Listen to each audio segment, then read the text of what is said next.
नमस्कार दोस्तों, मेरा नाम है अपूर शर्मा और आप देख रहे हैं स्टडी आईक्यू जुडिशरी। दोस्तों, आज के इस इंपॉर्टेंट सेशन में हम बात करने वाले हैं राजनेताओं के बारे में। क्या राजनेताओं पर हमें पूरी हमेशा के लिए बैन कर देना चाहिए? क्योंकि रिसेंटली हमें देखने को मिलता है कि honourable supreme court of India में एक रिट पिटीशन फाइल की गई है और रिट पिटीशन में फाइल करके यहाँ पर आपको देखने को मिलेगा कि section 8 and section 9 of people representation act 1951 के अकॉर्डिंग जितने भी राजनेता आपके क्रिमिनल चार्जेस जिनके ऊपर लगते हैं और वो क्रिमिनल चार्जेस में गिल्टी पाए जाते हैं, मतलब अगर उनको पूरी तरीके से जो है सजा होती है तो सजा के बाद सेक्शन 8 कहता है कि उनके ऊपर राजनीति में 6 साल का प्रतिबंध लगेगा। वहीं पर सेक्शन 9 बात करता है कि कोई भी पब्लिक सर्वेंट अगर है और वो पब्लिक सर्वेंट किसी भी ऑफिशियल कैपेसिटी में ड्यूटी करते हुए रूल्स को वायलेट करते हुए पाया जाता है तो ऐसे केसेस में उसके ऊपर आपको देखने को मिलेगा कि 5 साल का जो है प्रतिबंध लगाया जा सकता है। तो इसी चीज को लेकर के यहां पर इन दोनों सेक्शंस को चैलेंज करते हुए एक रिट पिटीशन फाइल की गई और इस रिट पिटीशन में बोला गया कि अगर क्रिमिनल लॉ के अकॉर्डिंग कोई भी राजनेता पॉलिटिशियन अगर गिल्टी पाया जा रहा है तो ऐसे केसेस में उसके ऊपर आजीवन प्रतिबंध लगना चाहिए, मतलब उसको पूरी तरीके से राजनीति में कभी भी चुनाव लड़ने का या राजनीति करने का मौका नहीं मिलना चाहिए। ऐसा इस रिट पिटीशन में जो है एक एडवोकेट के द्वारा जो फाइल की गई है उनका कहना है। और यहां पर आपको देखने को मिलेगा कि अब सेंट्रल गवर्नमेंट ने इस पूरे रिट पिटीशन पर अपना एफिडेविट सुप्रीम कोर्ट में हलफनामा जारी किया है और यहां पर यह कहा है कि ये जो पूरी तरीके से लाइफ बैन की बात हो रही है ये कहीं ना कहीं गलत है और ये राजनेताओं के साथ नहीं होना चाहिए। ये सारा मैटर जो है honourable supreme court of India की डिवीजन बेंच के सामने अभी चल रहा है जहां पर सुप्रीम कोर्ट में हियरिंग चल रही है। इस वीडियो को स्टार्ट करने से पहले मैं आपसे यहां पर एक इंपॉर्टेंट बात पूछना चाहता हूं। सबसे पहली बात मैं आपसे पूछना चाहता हूं कि अगर कोई भी राजनेता जो भारत के पार्लियामेंट में बैठकर लॉ बना रहा है या फिर स्टेट लेजिस्लेचर में बैठकर कानून बना रहा है, अगर वो किसी भी क्रिमिनल केस में अगर गिल्टी पाया जाता है तो ऐसे केसेस में क्या हमें उसको हमेशा के लिए प्रतिबंध कर देना चाहिए या फिर नहीं? इस पर आपकी क्या राय है वीडियो के कमेंट्स में जरूर बताइएगा। चलिए स्टार्ट करते हैं आज के इस इंपॉर्टेंट सेशन को। उससे पहले अगर अभी तक आप मुझसे कनेक्ट नहीं हुए हैं @अपूर शर्मा ऑफिशियल ये मेरा टेलीग्राम ग्रुप है, वीडियो के डिस्क्रिप्शन में इसका लिंक दिया गया है, वहां से आप मुझे कनेक्ट करके कोई भी बात पूछ सकते हैं या फिर आप मुझे फॉलो कर सकते हैं अपूर शर्मा 252 के इस इंस्टाग्राम अकाउंट पर। एक इंपॉर्टेंट अनाउंसमेंट ये है, राजस्थान जुडिशियल सर्विसेज की 44 वैकेंसीज जो है नोटिफाई हो चुकी हैं और इसी के पूरी तरीके से कंप्लीट कराने के लिए study IQ Rajasthan crash course लेकर आया जिसकी क्लासेस 8 मार्च से स्टार्ट हो रही हैं। अगर आप एपीयू का कोड यूज करते हैं तो ये बैच 4499 रुपए का आपको पूरी तरीके से मिल जाएगा। इसमें आपको देखने को मिलेगा कि 25 मॉक टेस्ट मिलेंगे, इंग्लिश हिंदी लैंग्वेज का स्पेशल कवरेज रहेगा, 350 से ज्यादा recorded plus live hour classes इसमें आपकी रहने वाली हैं। इससे रिलेटेड कोई भी डाउट या क्वेरी है आप मुझे 76400300 पर डायरेक्टली कनेक्ट करके कोई भी जानकारी ले सकते हैं और यहां पर आप बता सकते हैं कि आपको एपीयू का कोड यूज करना है जिससे मेरी मेंटरशिप राजस्थान जुडिशियल सर्विसेज के एग्जाम तक आपको मिलती रहे। चलिए स्टार्ट करते हैं। सबसे पहले इस मैटर को समझने की कोशिश करते हैं। हमारे यहां पर लॉयर हैं अश्विनी उपाध्याय। उन्होंने 2016 में सुप्रीम कोर्ट ऑफ इंडिया में एक रिट पिटीशन फाइल की थी और उन्होंने honourable supreme court of India में ये रिट पिटीशन फाइल करके कहा था कि जितने भी हमारे नेताजी हैं या फिर राजनेता हैं उनको अगर किसी भी क्रिमिनल केस में पनिशमेंट दी जा रही है और उन पर जो दोष लगाया है वो दोष सिद्धि हो रही है, मतलब उनको पनिशमेंट हो चुकी है और वो अपनी पनिशमेंट के टाइम पर चल रहे हैं, तब हमें देखने को मिलता है कि हमारा जो आपका पूरी तरीके से 1951 का एक्ट है वो उनको राजनीति से बैन करने या फिर अपनी सीट को छोड़ने की बात करता है। और इसके बाद आपको देखने को मिलेगा कि सेक्शन 8 कहता है कि जब वो जेल से बाहर आएंगे उनके पनिशमेंट पूरी हो जाएगी तब तक वो 6 साल तक जो है राजनीति में नहीं जा सकते। इसी चीज को लेकर के सेक्शन 8 को चैलेंज करते हुए यहां पर आपको देखने को मिलेगा कि एडवोकेट उपाध्याय ने 2016 में ये रिट पिटीशन फाइल की honourable supreme court of India के सामने और सेक्शन 8 और सेक्शन 9 को चैलेंज किया। यहां पर यह कहा गया कि अब नेता अगर जो है क्राइम करते हुए पाए जाते हैं तो नेताओं को पूरी तरीके से क्या होना चाहिए, आजीवन प्रतिबंध उनके ऊपर लगना चाहिए। तो जब यह मैटर ऑनरेबल सुप्रीम कोर्ट में 2016 से पेंडिंग चल रहा है, रिसेंटली हमें देखने को मिलता है कि डिवीजन बेंच ने इस पर एक बहुत ही बेहतरीन टिप्पणी की थी। यह कही थी कि अगर कोई भी क्रिमिनल है और उस पर ऊपर दोष सिद्धि हो चुकी है और वो अगर जेल से बाहर आ रहा है और 6 साल के बाद वो राजनीति में आता है, तो जो हमारा लेजिस्लेचर है मतलब पार्लियामेंट या फिर स्टेट लेजिस्लेचर जब कानून बना रही है, तो वो लोग कानून कैसे बना सकते हैं जो कि पहले ही क्राइम में इन्वॉल्व रहे हैं। और इन्हीं सारी चीजों को देखते हुए यहां पर आपको देखने को मिलेगा कि लॉयर अश्विनी कुमार ने 2016 में कॉन्स्टिट्यूशनल वैलिडिटी को चैलेंज किया है सेक्शन 8 और section 9 of the representation of people act 1951 के अकॉर्डिंग। अब यहां पर सबसे पहले हम ये जान लेते हैं कि सेक्शन 9 और सेक्शन 8 किस बारे में बात करते हैं। देखिए, सेक्शन 9 बात करता है the person who has been sentenced for the specified offense shall be disqualified for the 6 year after the serving of jail term। मतलब जब किसी के ऊपर 2 आरोप लगा था और आरोप सिद्धि के बाद उसको पूरी तरीके से जो है क्या है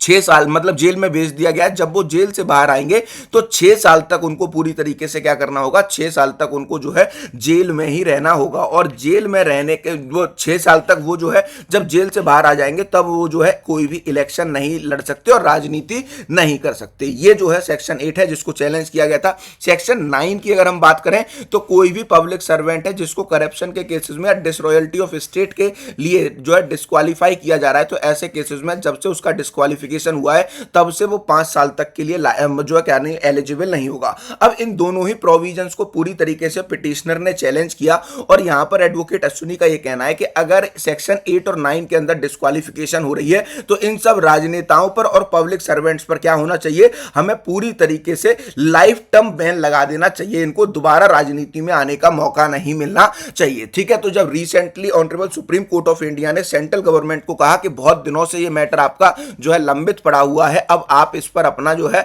आंसर ऑनरेबल सुप्रीम कोर्ट में फाइल कीजिए, तो यहां पर आपको देखने को मिलेगा कि जब सेंट्रल गवर्नमेंट यहां पर रिप्रेजेंटेशन करने आई तो उन्होंने जो ये क्वेश्चन है कि पॉलिटिशियन पर लाइफ टाइम बैन लगना चाहिए या फिर नहीं लगना चाहिए, इसको पूरी तरीके से क्या किया है, अपोज किया है। और ये कहा है कि अगर हम बात करते हैं कानून बनाने की तो सेक्शन 8 और section 9 representation of people act 1951 है, उस पर कानून बनाने का जो हक है वो सिर्फ और सिर्फ पार्लियामेंट का है। और यहां पर आपको देखने को मिलेगा कि आपका सुप्रीम कोर्ट इसमें दखल अंदाजी नहीं कर सकती और पार्लियामेंट ने पहले ही इन सारी चीजों को डिस्क्वालिफिकेशंस को लेकर के एक बेहतरीन कानून बना रखा है, जहां पर 6 साल तक के लिए बैन की बात जो है और 5 साल तक के लिए बैन की बात जो है वो पहले से ही इंडिया में जो है क्या है पूरी तरीके से लागू है। अब आप यहां पर देखोगे कि पिटिशनर का यह कहना है कि यहां पर हम मानते हैं कि पूरी तरीके से पार्लियामेंट को यह पावर दी गई है कि वही कानून बनाएगी और कानून बना करके सारी चीजों को करेगी, लेकिन यहां पर पिटिशनर का यह कहना है कि हम ये चाहते हैं कि जितने भी राजनेता क्राइम में क्रिमिनल पाए जाते हैं या फिर उन पर दोष सिद्धि होती है तो 6 साल का ही बैन क्यों लगाया जा रहा है। हम ये चाहते हैं कि इसको honourable supreme court of India direction दे किसको, सेंट्रल गवर्नमेंट को, और यहां पर इनमें क्लियरली लिखा जाए कि सेक्शन 8 में अगर किसी की दोष सिद्धि हो रही है तो उसके ऊपर 6 साल की बजाय आपका लाइफ लॉन्ग बैन लगना चाहिए, वो कभी भी जो है पूरी तरीके से यहां पर राजनीति में दोबारा नहीं आना चाहिए। ये जो कंटेंशन है वो पिटिशनर का है, इस पर सेंट्रल गवर्नमेंट जो है क्या कर रही है, अपोज कर रही है। और यहां पर पिटिशनर की जो प्रेयर है उसमें आपको देखने को मिलेगा कि उन्होंने ये कंटेंशन दिया है, the prayer of the petitioner amount to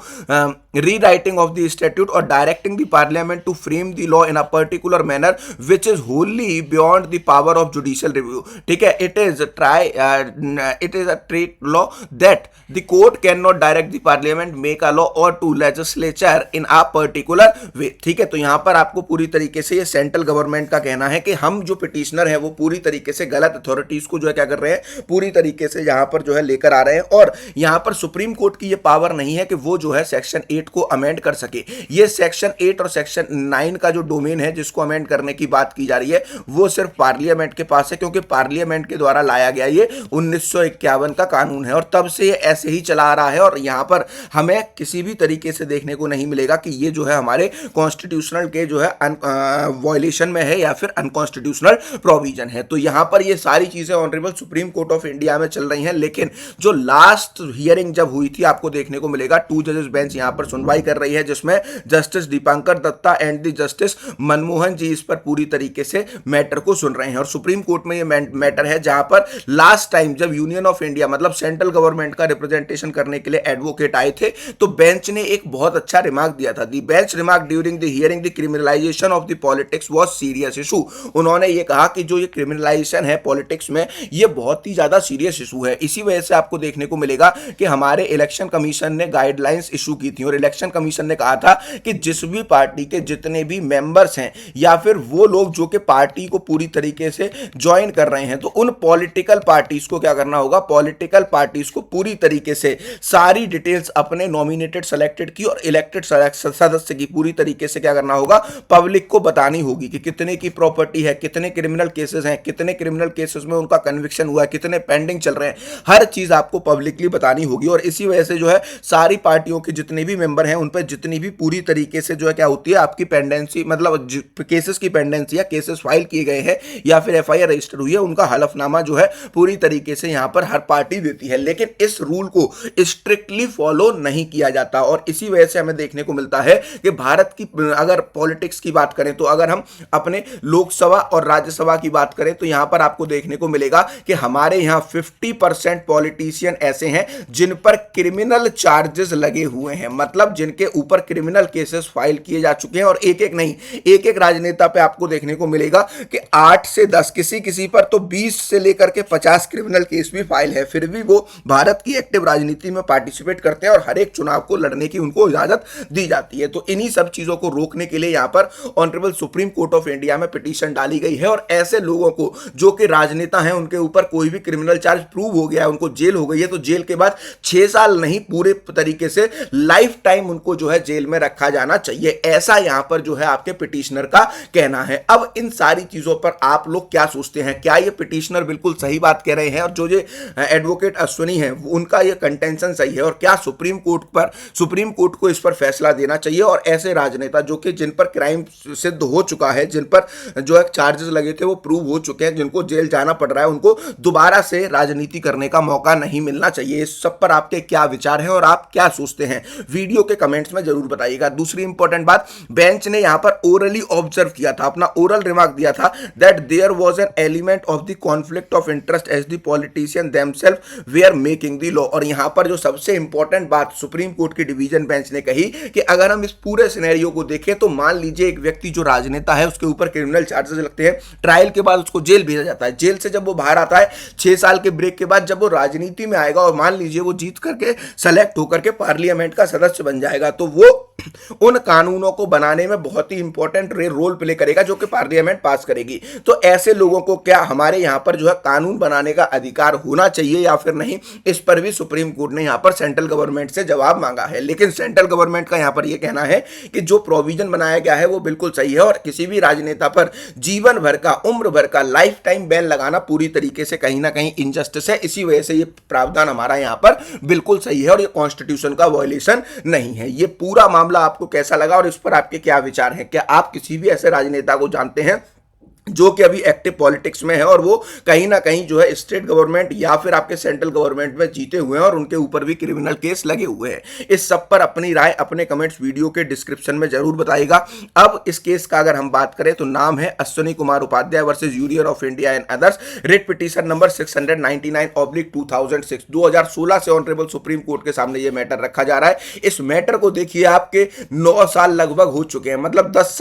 9 साल पूरे कंप्लीट हो चुके हैं, 10वां साल चल रहा है। Honourable supreme court of India अभी इस पर जो है अपना डिसीजन नहीं ले पाई है और यहां पर इस पूरे मैटर में आप सबकी ओपिनियन बहुत मैटर करती है, तो कमेंट्स में अपनी ओपिनियन जरूर बताइएगा। दूसरी इंपॉर्टेंट बात, जैसा कि मैंने स्टार्टिंग में बताया था, राजस्थान जुडिशियल सर्विस की कॉम्प्रिहेंसिव तैयारी कराने के लिए स्टडी आईक्यू लेकर आया राजस्थान का क्रैश कोर्स। 8 मार्च से इसकी क्लासेस स्टार्ट हो रही हैं। एपीयू का कोड अगर आप यूज करेंगे तो ये बैच 4499 में मिलेगा। मेरी मेंटोरशिप इसमें फ्री मिलेगी। इंग्लिश हिंदी का स्पेशल कवरेज इसमें रहने वाला है। जो आपका लैंग्वेज का पेपर है 25 मॉक टेस्ट मिलने वाले हैं और लाइव आपके 7 ईयर के पीवाईक्यू का डिस्कशन होने वाला है। 350 से ज्यादा घंटे के लाइव प्लस रिकॉर्डेड लेक्चर मिलेंगे जहां पर राजस्थान में जो सिलेबस चेंज हुआ है उसको हम पूरी तरीके से कवर कराएंगे। अगर आप इस बैच में एडमिशन लेना चाहते हैं, ये हमारा नंबर है 76400300। इस पर कॉल करिए और बताइए कि एपीयू के कोड से आपको एडमिशन लेना है, जिससे कि राजस्थान के लिए आपको मेरी मेंटोरशिप मिल सके और आप राजस्थान जुडिशियल सर्विसेज की 60 डेज के अंदर कॉम्प्रिहेंसिव तैयारी कर सके। तो आप इस जो है पूरी तरीके तरीके से एपीयू का कोड यूज करके 4499 में इस बैच में एडमिशन ले सकते हैं। इसी के साथ अगर आपको इसके रिस्पेक्ट में कोई भी डाउट या क्वेरी है, आप मुझसे कुछ भी पूछना चाहते हैं, @अपूर शर्मा ऑफिशियल ये मेरा टेलीग्राम ग्रुप है, वीडियो के डिस्क्रिप्शन में इसका लिंक है,